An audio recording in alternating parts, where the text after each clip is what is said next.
Will Jason Verrett make this team? Yeah, this is an interesting one because I'm going all over. I'm back and forth on this one because if he's healthy, I can see him making it, but we haven't seen him on the field since week 1 when he was injured, and now he's back with the team. But I have a feeling that this is a situation where Verrett might not make the 53-man roster. He might just end up on their pup list early on in the season, and I don't think he's going to make the team out of training camp. Let's put it that way. What do you think? Yeah, I feel like I agree with you 100%. I think he's going to be on the pup list. The Niners, I think, are committed to him. He's sort of in their family. He's, he loves football. He's not asking for a lot of money. He just wants to be there. And there's a lot of guys like that in the Niners, like Jordan Matthews.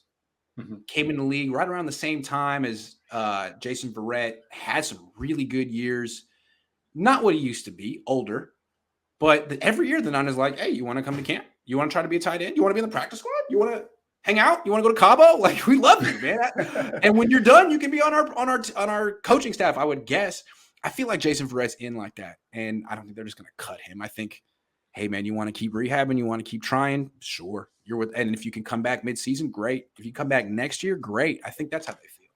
Yeah, that's how. Same here. I think he's a guy who, you start to look at their roster. They have a lot of good defensive backs. Again, they brought with Charvarius Ward in there, and the question is, do you want to have him take a spot and lose a guy like Tariq Castro-Fields, who maybe you think is going to be a player for you down the road longer term, or Diamador Lenore, those types of players? Do you want to risk those guys? And I don't see them wanting to make that risk for a guy who is older. Injury concerns, although he's a really good player when healthy. Also, like, they tried to get him up to speed in 2019. He didn't practice much that year. They put him in as a backup, and he was roasted by Deontay Johnson against. And they never played him against. Then in 2020, he practiced all offseason. He wasn't super aggressive in practice, but he was there, and then he played great all year. So it depends, like, how much does he actually do in training camp? Is he there every day practicing? In which case, like, let him on the team. He might be your best player. If not, like, then just don't rush it, because this guy's been, re-injuring himself constantly his whole life. It's his story. Yeah, that's his whole NFL career has been about injuries, because when he's those couple of years that he's been healthy have been top notch, and so it's a tough one. And I agree with you. I think he is like a 49er family guy.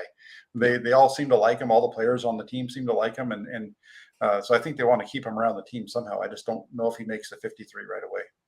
I think he's from Fairfield. I think his family's from around here. I think if he were to retire, he'd probably stay around here. So it makes a lot of sense. And also, I think that year in 2020, that was the best cornerback play I've seen on the Niners since Deion and Eric Davis. I thought he was that good.